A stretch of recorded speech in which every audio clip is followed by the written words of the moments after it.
Without missing a beat, a girl put her hand up and answered in all honesty, "Your sense of humor." Class had to stop for a few minutes until everyone could regain their composure. Teachers of Reddit, what's the funniest answer you've gotten from a student that technically wasn't wrong? I asked, when is a time you have used integrity? He wrote down, I wash my hands after going to the bathroom, even if no one is in there. Not a teacher, but a fellow student once answered, in the head, to the question, where was JFK shot? Instead the intended answer of Dallas.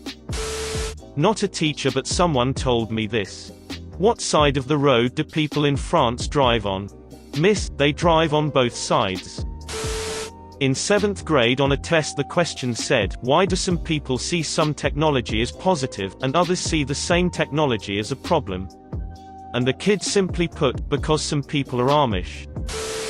My sweet little 7-year-olds overheard a 5th grade boy say, don't be ducking stupid, to his friend.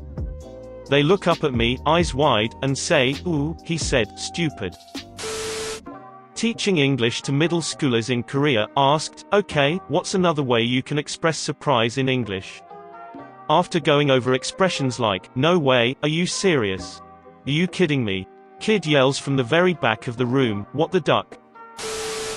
Why are you late? The bell went off before I got here. In grade 9 English we were studying The Hobbit. Our bonus question for the test was, what word does Gollum never say? The answer of course was, I, but one kid put down, pumpernickel, and the teacher was like, damn. You're right. Have a mark. Edit, sigh. Guys, this was a bonus question meant to give you an easy mark, which it did as he gave the guy a point for pumpernickel. Had it been a more hobbity question it would have just been included in the main exam. He also asked about the 1994 Stanley Cup playoffs and Dr. Seuss's The Lorax. The main body of the test was much more academic. I teach English to Vietnamese kids. I asked what is the population of Vietnam? The kid quickly surveyed the room and said, more than 15. This guy is going places. The assignment was, write the following numbers in all letters. The kid answered, 3, 4, 15, 16, 21, 22, and so on. I gave him full points.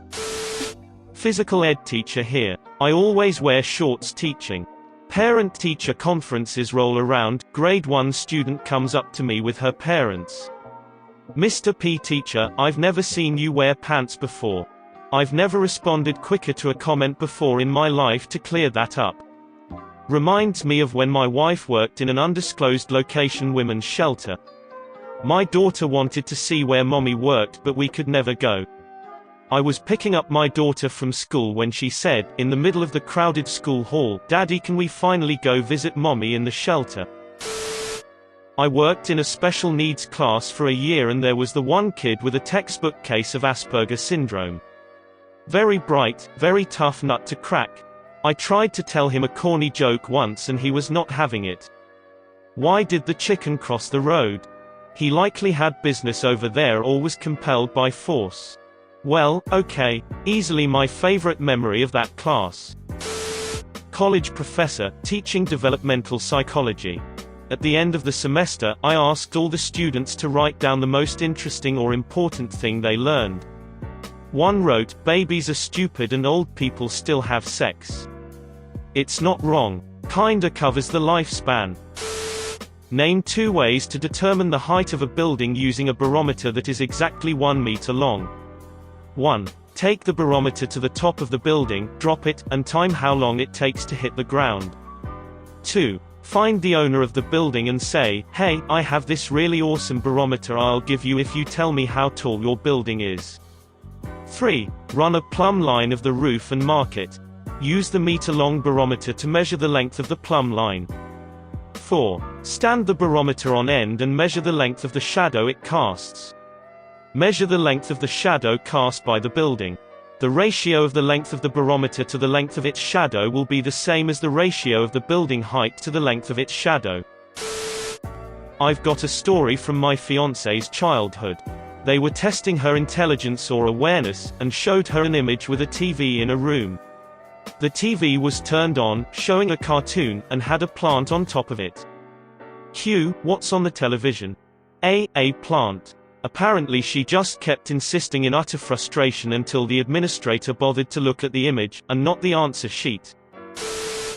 I teach and coach baseball. After our shortstop got thrown out on second for the third out, I told someone to pick up Will, in baseball terms meaning get his glove, and hat so he can go out to the field. This kid who was new to baseball, a big lineman-type football player, claps his hands and goes, "It's okay Will, you'll get them next time." I cried laughing. Edit, Will was the name of the shortstop. The kid who picked him up was genuinely being nice and thoughtful, but coming from this big intimidating kid it was really funny. The question. A man has to get a fox, a chicken, and a sack of corn across a river. He has a rowboat, and it can only carry him and one other thing. If the fox and the chicken are left together, the fox will eat the chicken. If the chicken and the corn are left together, the chicken will eat the corn. How does the man do it? Students answer, let the chicken eat the corn, and let the fox eat the chicken. Then bring the fox over. I teach English in Japan. When teaching my students, I asked, what do we say when someone is being too loud? One smartass says, shut up forever. More like, for ehbah. I had never said this. No clue where he learned it either.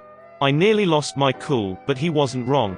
The correct answer is, be quiet, please, which I told him was more polite. He just grinned as if he knew, but didn't care. Smart kid. I'll miss him when I change jobs. Not the teacher but witnessed this in class. Sociology professor, why do you conform? Student, it has always been my goal in life to blend in. Soc professor, no more questions for you. I teach forensic science. We were going to be using iodine to fume fingerprints. Iodine vapor is no joke, so I terrify the students and use only 2 volunteers with goggles and respirators at the chemical hood. But, we still all go over the MSDS, PPE, and equipment. I spent maybe 5 minutes talking about everything and the chemical hood to my class of 30. Towards the end. So, someone tell me, what is a hood? A hand shoots up. Yes, student. It's like the place where you grow up.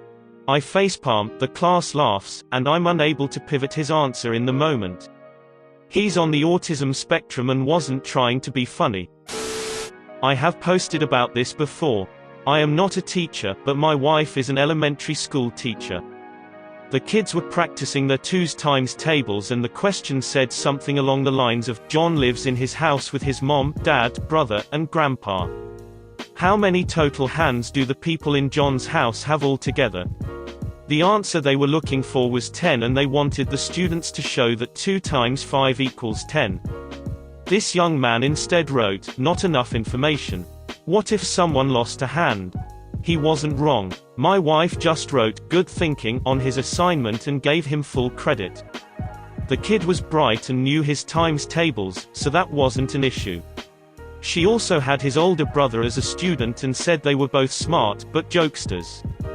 My wife now teaches kindergarten, this was when she taught 3rd grade, and said she misses the funny responses on tests. She used to have a full Word document of the funniest answers. Edit, apparently my use of full Word document isn't correct. Y'all can stop messaging me about that. She had a Word document of crazy things kids have said over the years. I don't think she has it anymore. Not a teacher but just a witness to this hilarity. In science class in high school our teacher was talking about electricity and lightning and the effects of being electrocuted. He asked if anyone happened to know what is the first sense you lose when struck by lightning. Without missing a beat, a girl put her hand up and answered in all honesty, your sense of humor. Class had to stop for a few minutes until everyone could regain their composure. Edit, apparently, electrocution specifically refers to death by electricity, so in the future when I tell this story, I will remember to refer to it being shocked. Okay, so this story totally doesn't translate to English, but I will give it a shot anyway. In German there is this little drawing game called Das Haus vom Nikolaus, consisting of drawing a house without lifting the pen or drawing the same line twice. Well, the act of drawing something without lifting your pen is called in einem Zug zeichnen, which literally translates to drawing in a train. So yes, one kid actually drew a house in a train. Asked, what is the moral of the story, the little engine that could? Answered, don't pick up hitchhikers.